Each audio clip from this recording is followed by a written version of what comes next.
Just one quick follow-up and then we'll move forward. I don't want to belabor the point, but does the agency currently have specific policies for communication between employees, directors, et cetera, on maintaining a public record stream?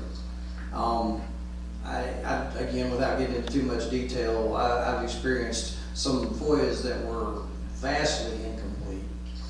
Clearly were not the full communications that occurred, and yet that seems to be the only communication that's available. Are there current policies in place, or are you taking specific steps to put policies in place and make sure that all employees are aware of those policies?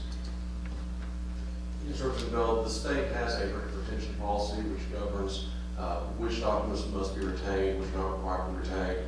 And so we enforce that policy, require employees to abide by it. In addition to that, and for email in particular, the software which Chief Link referenced, we have software which archives every email that's sent or received by one of our employees. And it's a permanent record. The employee doesn't have access to go in and delete or change it.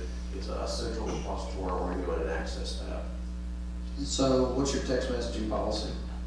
On text messaging, it would be the record retention policy. And so there are certain criteria, and I apologize, I can't quote it verbatim from memory, but there's certain documents under that policy that do have to be kept. If that's the case, then the employee would have to either direct that text message or do something else to keep that. If it doesn't fall under that retention requirement, then they're not required to keep that text message. But there is no automatic archival or any other policy in place currently? Not for text messages. As far as I know, I'm not aware of a technological method by which you can archive text messages in that manner. Thank you. All right, Director Link, I guess it's your ballgame. Thank you, Representative Bell. The next slide is the DHS overview for our state fiscal year 17.